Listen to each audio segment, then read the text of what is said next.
Welcome to The Power of One, a quarterly podcast for child champions. This quarter's theme is that children are cared for, protected, and participating. We're filming today in Webster Springs, West Virginia at Webster County Memorial Hospital. It's a general medical and surgical hospital with 15 beds. And with us today is Angel Green. Angel is the administrative secretary here at the hospital and also leads the youth summer camp.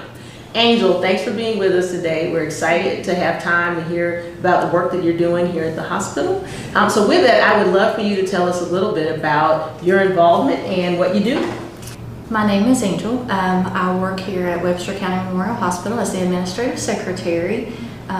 One of my job duties is to be a representative for the hospital. And so I get to go out into the community and work with various other organizations within the community. I have been here for approximately 20 years, and while working with these other organizations is kind of how the idea got sparked for the kids' health camp. And this will make our 5th year being able to provide that. Wow, can you say a little bit about what happens at the camp? We're able to provide for usually 30 to 50 kids. Most of the kids that participate are kids that are from families that are having hardships within the county, and they're unable to participate in a lot of the other summer activities. So they get really excited about the summer camp because we're able to, due to grants and donations, we're able to provide the camp free of cost to the kids. Well, it sounds like a wonderful camp. Can you talk about the ways that you partner with World Vision? Yes, World Vision has been awesome. They have been able to provide us with clothing, shorts, t-shirts, socks that we can give the kids that need it. We get school supplies, notebooks, pencils, paper, water bottles, hygiene items. So all of that stuff we try to put in goodie bags for the kids, and that way kids that don't have items like that to bring with them, then it's provided. Well, thanks for everything you're doing with the camp. It sounds like a wonderful experience for young people. Can you just tell us a little bit about the outcomes you hope to achieve with camp? Yes. Well, Webster County, again, being a rural area, we are high in a lot of areas like obesity and diabetes and smoking. So we're hoping to decrease those numbers by educating the kids in these areas, and then hoping that they will take it home to their parents and teach their parents. Angel, thank you for exercising your power of one by not only doing what you do here for work, but for also taking on the initiative to really lead the youth summer camp. It sounds like kids are getting a wonderful experience and learning some healthy habits that they are taking to their homes and passing on to their families, hoping to really reverse what is a huge kind of health issue here in the state, I've heard. So thank you so much for being with us today. Stay tuned. Up next, we're going to be with Dr. Mace, the interim CEO of Webster County Memorial Hospital. Looking forward to talking with him a bit about the hospital and about all the work that they've done in partnership here with World Vision.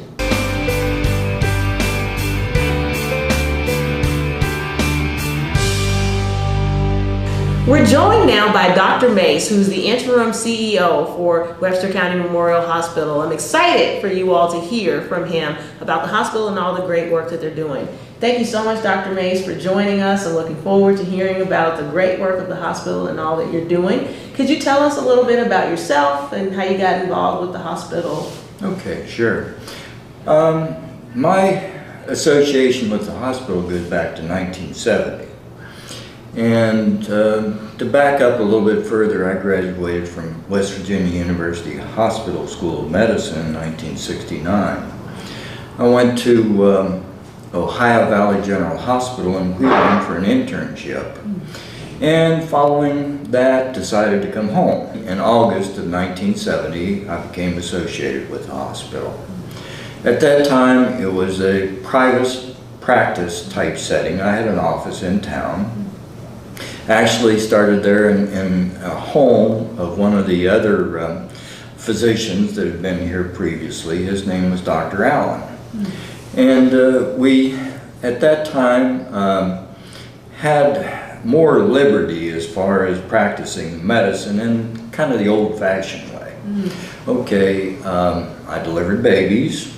Okay, I made house calls. I still make a few house calls, but not very many. And we had a surgeon. That was a real asset to the hospital. He was here until 1988. In medical school, I really liked surgery.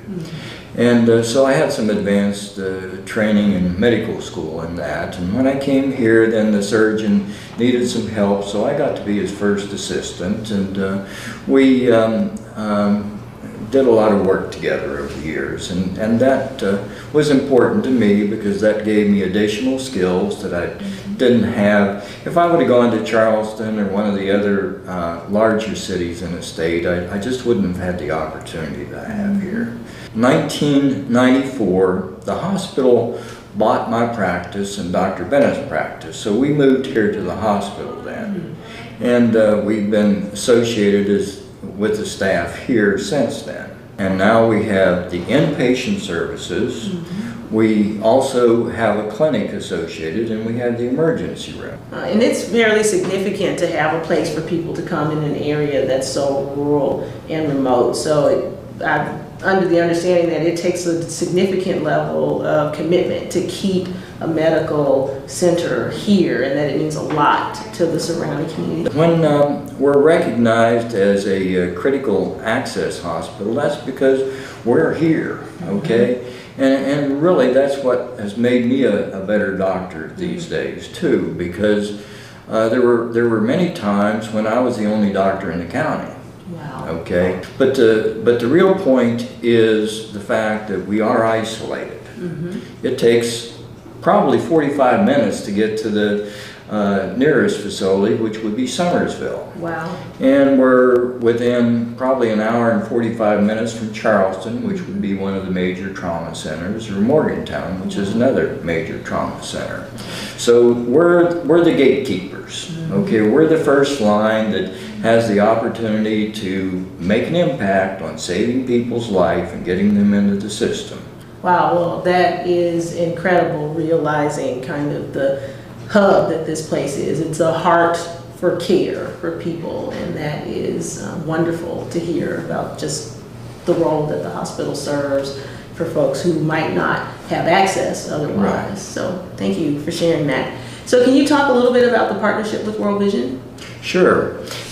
We partnered with World Vision in 2009. And as a result of that partnership, I mean, they have been so generous to us. They've opened their hearts and they've given us equipment and supplies that have been very necessary for us. This has touched almost every department in the hospital. We have some of the hospitals, like the emergency medical services, which have benefited from this because we have equipment now that we would not have had. The hospital employs about 100 full-time employees. Wow. And several part-time employees. So now, next to the school system and a few other, we're one of the major contributors to the economy of the county. So if we stay here, the people can stay here in the county, and if you all help us, then we can provide better services to the county. The things that we've received from you all have been, well, for example, one department is outpatient nursing. In outpatient nursing, almost every piece of equipment in that particular room you all have supplied, from the exam tables to the desks to the furniture and everything that goes into that particular department. You all have supplied very, very generously, and we thank you for that. We are excited to partner with you all to bring health care and hope to people in the county. It is truly a gift to us. So thank you for what you do and for your leadership. It means a good deal. You all recently received a Child Champions grant. Child Champions are folks who partner with World Vision They provide a monetary gift monthly that helps World Vision and our partners to support children and families in vulnerable communities. Children are very important to all of us. They're the future. Because of World Vision and because of your sharing with us, we're able to partner with some of the children in this community. And we help them with camp in summertime. Camp Caesar just gives those children the opportunity to get outside. They have a swimming pool. They have some older log cabins. When you take a child and you give them that opportunity to stay in that kind of a setting and get outside, they come home and their hearts are touched forever, just like mine was, okay?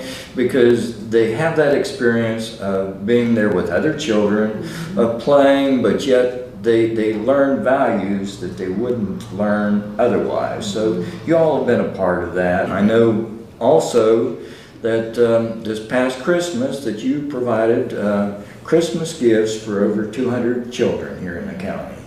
And so these were very well received. And these are the kind of things, when you see a child smile, you know you've done some good. Indeed, indeed.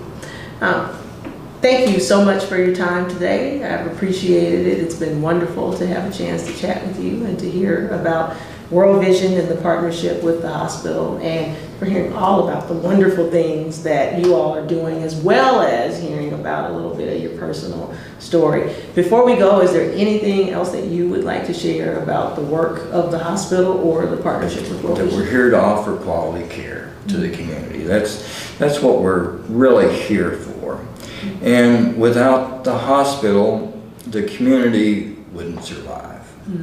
And due to the fact that we've received these gifts of supplies and equipment from World Vision, it just made a very promising impact on the fact that we're going to stay here for a while. And we're going to continue these, and we just really want to say thank you again because of what you've done, what you contributed, because it does make a very big impact on a poor county such as ours is. Well, it is our pleasure, and it's a gift to us to be able to partner with you, and it is a gift to Child Champions to be able to support this wonderful work, and it's a great story that I am so excited that we have the chance to share. So thank you, Dr. Mace. Thank you very much.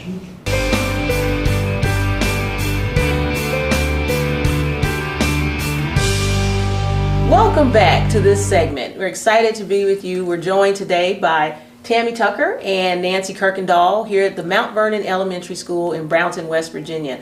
Today we're going to hear a little bit about how these ladies are exercising the power of one within them to improve the educational outcomes for children here in this community.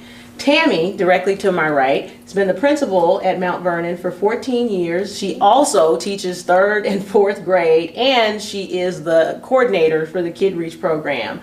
To Tammy's right is Nancy, and Nancy has been at the school for 28 years as a kindergarten teacher and is also the assistant coordinator for the Kid Reach program, which is a program that's done in partnership with World Vision. Can you ladies tell us a bit more about how you got involved and about yourself? Well, I became a teaching principal here 14 years ago. I took the position because that was the only position I could find. Once I was here for just a few months, I fell in love with the school. We all became a family, and I've been here ever since, and I don't want to leave. And this was my first teaching job ever, right out of college. And like you said, I've been here for 28 years. The superintendent at the time kept asking me, when are you going to Mount Vernon? And I kept telling him, no, I don't want to go to Mount Vernon. It's too far to drive. It's a 35-minute drive from our house. And it's actually a 50-mile-a-day commute, so I didn't want to drive that far. And at the time, this community had a really bad reputation. This was the school where everybody started out and got out of as quickly as they could because nobody wanted to stay in this area. And just like Tammy, as soon as I got here, it became a place that I don't want to ever go anywhere else. I've never taught it at any other school, ever. I've had opportunities to be 3 minutes from my house, and it's just not where I want to be. I just don't feel like I'm needed there by those kids as much as what these kids appreciate us being here. So we've Wow. just stayed. Wow, well, thank you for your commitment to kids and to families and to this community. Certainly you all are giving a lot to that. Tell me a little bit more. You mentioned that the community has had a bad reputation. Can you say a little bit more about the environment that we're in the community that the kids who come to this school live in? Many years ago, when mining was more of an operation in the state than what it is now, this used to be a thriving community. It was one of the biggest communities in the county. And there were opera houses and all kinds of businesses for parents to work in. But when the mines closed, all those businesses went away, and it just became sort of like a ghost community. There's nowhere for the parents to work close to home. A lot of the parents that live here are either on welfare or on disability. A lot of it really speaks to generational poverty. A lot of our kids live in a house where there's 4 or 5 generations living. Grandparents had a house probably back from the coal mining days, and then they stayed there. Their kids went out, had kids, came back. They still live there also. A lot of our parents, we found, especially in the beginning when I first came, did not encourage their kids to do well in school. They didn't want them to get a good education because they don't want them to leave. Wow. So a lot of that has changed now. Wow, so really devastating effects from the loss of industry and then the repercussions of that for families wanting to stay together but not having opportunities, a significant, challenging environment to be working in. Can you talk then a bit about the Kid Reach program and how the Kid Reach program has helped with the educational goals that you all have and what you all have seen as a part of that that's helping to counterbalance maybe some of those challenges with educating kids? Well, one of the really exciting things that we've seen in the last few years is, in the past, this school had a very low graduation rate. Now, 100% of the students graduate every year, and it's been that way for several years now. Wow, that's exciting. Yeah, and it's the only school in the county that has a 100% graduation rate. Wow. Which is amazing because this is the school that you would think would typically be the opposite. Wow. So that's very exciting for our school. Our students are also leaders, and whenever they go to other schools, this is now the school where people say, those students are leaders. Those students are the ones that know what they're doing. Wow. They want to take charge. So can you tell us a bit about why is that? What's happening in the program that's leading to these great leadership and educational outcomes with the children? We have something in our school called the Leader in Me, and our goal is for our students to be good, responsible citizens when they leave here. And so we practice these skills with the students before school, during school, and after school. And our goal is for the students to leave here and be respectful, responsible adults. And they're showing that. I mean, it's happening. Wow. So not only is there the commitment of the staff that is making a huge difference, the way you all are not just professionally but personally invested. There's the actual support and the resources that the children are getting that they need. And then you're really investing not just in them making it through, but really being leaders. And that is an amazing gift to these students. And having walked the halls and seen the young people and just realizing what you're doing, it just makes a huge difference. And so I want to thank you on behalf of kids and families and the community. I'm sure you get that from a lot of places, but I know it's also encouraging for our viewers to hear. As you know, this segment is called The Power of One, and it's about what one person can do. Do you all have any words for our viewers, something you might want to share about things that people think are impossible, but where you have seen the impossible become possible? I think that one of the big ones for us is the students never had they never felt good about themselves, that they could be anything. And we have taught them that you can be anything you want to be if you give your best. And as our students, they're leaders of our school, they've made up our own mission statement, which is trying your best leads to success. And it doesn't matter if you struggle in school. It doesn't matter if you're the smartest kid in the class. If you try your best and you're a good, respectful, responsible person, you are going to make it in life. Well, thank you both for your time today. You are true examples of the power of what one person can do, and an example that it's not just about what we do professionally, but it really is about restoring the dignity of children and youth and believing in them and their possibility. And so thank you for daring to do what some may have thought was impossible, and for your long tenure of service here at the school.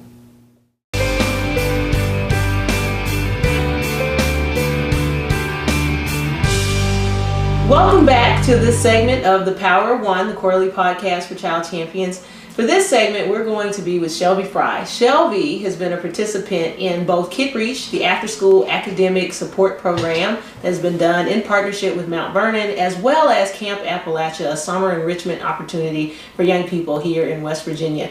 Shelby, tell us a bit about yourself. I'm 13. I went to Kid Reach at Mount Vernon for 3 years. I went to Camp Appalachia once, but I loved everything they did there. And I'm in 7th grade. I go to Philippi Middle. I grew up in Barber County. Wow. Well, you are a very amazing young woman. The time I've had to spend with you, I have enjoyed already. Tell me a little bit about your favorite parts of Kid Reach. I just liked getting the extra help on the work I wasn't really good at. And what work was that? Math. I'm so horrible at math. And tell me a bit about your favorite parts of Camp Appalachia. I just loved getting my faith a lot. It was a lot stronger after Camp Appalachia, and being able to share my thoughts on my religion and being able to worship. Wow. And I heard through a little birdie, your mom, that you've been published, that you like to write. Can you say a little bit about where you published and the response you got to that? Well, there was this website called NaNoWriMo. It's National Novel Writing Month. Usually in November you have a month to write 50,000 words. And I did. And after a few months I found out I had over 60,000 readers. Wow, that is fantastic. I hear that you're a natural born leader and that these opportunities you've had have allowed you to kind of stretch and grow your leadership. Tell me a little bit about the process of growing as a leader and how the opportunities helped. Just my parents split up at a young age, so I was taking care of my brothers and sisters a lot. And I just figured I'm growing up to be this, I'm going to have to be a strong adult to be able to take care of them. Tell me a bit about why you love to write. Just escape on the paper. I guess if you're really stressed out in life, you can just write and put yourself into that. Wow.